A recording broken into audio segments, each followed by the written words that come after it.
धनाढ्या तदन्वये श्री स्थिरतां प्रयाति। आद्यादि महालक्ष्मी हृदय स्तोत्र का जो पाठ होता है वो कैसे होता है? जो नारायण हृदय स्तोत्र है उसका संपूर्ण करके होता है। तो आद्यादि महालक्ष्मी हृदय स्तोत्र के पाठ का फल बताया कि महादरिद्रो भी भवेत् धनाढ्या तदन्वये श्री स्थिरतां प्रयाति।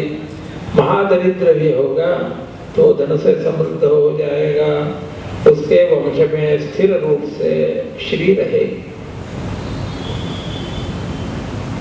अब ये सब अनुष्ठान बहुत बड़े हैं, तो हमें वशिष्ठ ऋषि रचित दारिद्र्य दुख दहन शिव स्तोत्र पर ध्यान देना चाहिए। वहां महत् शब्द नहीं है, फिर भी प्रत्येक श्लोक में गया है दारिद्र्य दुख दहनाय नमः शिवाय।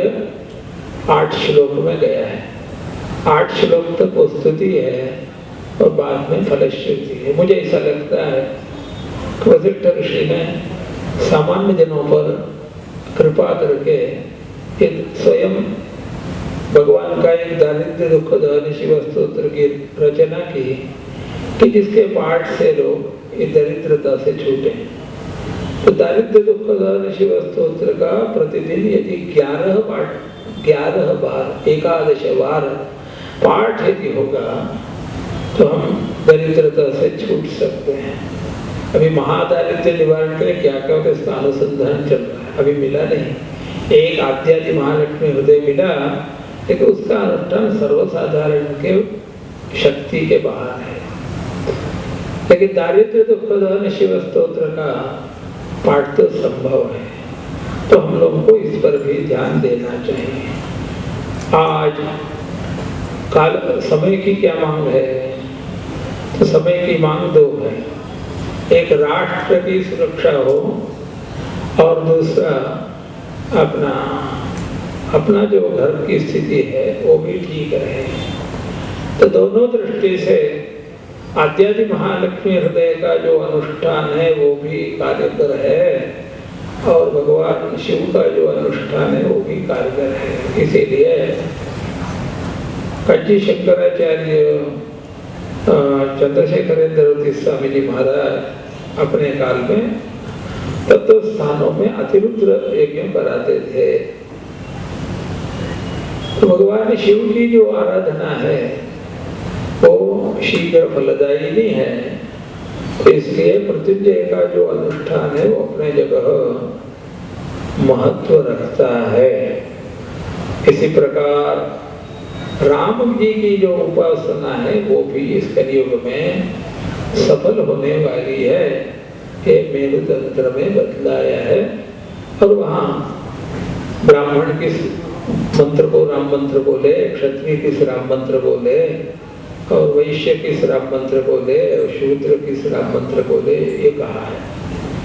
स्त्री शूद्र सधर्माणा इस वाक्यानुसार, तो उसमें शूद्रों के लिए राम मंत्र है, वो हमारे यहाँ स्त्री वर्ग को भी चलेगा। तो उस राम मंत्र के द्वारा भी सबको उसके सारे दुख दूर हो, इस प्रकार उपाय बतलाए हैं। तो आज आवश्यकता यह है कि हमारे सामने जितने प्रश्न हैं उन प्रश्नों का उत्तर क्या हो सकता है, इस पर विद्वान लोग विचार करें और वेद शास्त्र और उनके अंग उपांग ग्रंथ और पुराण आदि जो ग्रंथ है इनका अनुशीलन करके उसमें से जो आज लोग कर सके उसे देना चाहिए। 7-8 साल पहले ये अंदाजन है 1-2 साल का मलिक होता है, शारदीय नवरात्र के समय समुद्र से सुनामी लहर आने की खबर आई थी। वो महाअष्टमी का दिन था, आश्विन शुक्ल अष्टमी को महाअष्टमी कहते हैं। हमारी कथा देवी भागवत की कथा उस समय नागपुर में चलती थी। एक स्वामी जी हैं, वो भी उसको सुनने आते थे, तो उनके द्वारा सुबह खबर 9-10 बजे आई। तो उसका निवारण क्या कर सकते हैं? तो सब जगह ये संदेश भेजा गया, जितनी वेद पाठशालाएं उन्हें भेजा दुर्गोत्सव मनाने वाले जो लोग उनके यहाँ भेजा, और कहाँ कहाँ हुआ भेजा। हमारे एक विद्यार्थी देवानंद मणि त्रिपाठी रहे, उन्होंने 120 जगह पर ये भेजा खबर कि सभी लोग अभी लोगों की रक्षा के लिए ये करें, दुर्गा का जप करें। रुद्रयामल में, ये रुद्रयामल अब मिलता नहीं, जितना ग्रंथ में उल्लेख है उतना ही है। तो दुर्गा, ये जो भगवती के का दो अक्षर का नाम है, वो मंत्र है ऐसा का है। तो दुर्गा दुर्गा के जप से ये संकट हट सकता है। दावानलो रक्षांसि यत्र प्रविशाश्चनागाः यत्रारयो दस्युबलानि यत्र दावानलो यत्र यथाब्धि मध्ये तत्र स्थिता त्वं परिपासि विश्वम। ये देवी महात्म्य यानी सप्तशती में भगवती की स्तुति में आया हुआ श्लोक है। इसमें कहा कि जहाँ राक्षस लोग होंगे, बड़े विषधरी नाग होंगे, डाकू लोग होंगे, वहाँ और इसी प्रकार दावाग्नि जल गया हो, माने जंगल में आग लग गया, उसको दावाग्नि कहते हैं। और समुद्र में भी स्वयं भगवती वहाँ विराजमान होकर के विश्व की रक्षा करती है। इस सिद्धांत के आधार से कहा ये आंध्र प्रदेश और उड़ीसा प्रदेश का जो समुद्री इलाका है, वहां पर उस दिन सायंकाल सुनामी लहर आएगी जिसमें 1.25 करोड़ लोग बह जाएंगे। ये खबर थी सुबह 9-10 बजे। तो इसके निवारण के लिए ये बताया गया।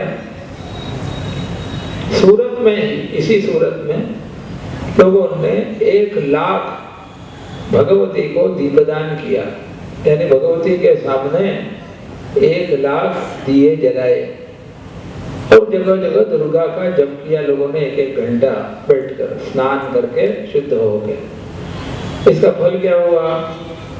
तो समुद्री सुनामी लहर जो था उसका रास्ता बदल गया और वो निकल गया, वहां कोई नहीं गया। उसमें यह सुबह खबर आई थी, तब तो 7 लोग या 9 लोग गए थे और शाम तक कितने गए तो केवल सब मिला करके 32 लोग गुजरे, इतनी खबर थी। 1.25 करोड़ में से 32 ही गए, बाकी लोग बच गए। ये उसका था। एक बार मद्रास, जिसको आज चेन्नई कहते हैं, वहां वर्षा होकर के पानी ऐसा जम गया, 1-1 मंजिले तक पानी जुट गया, वो पानी जाता नहीं।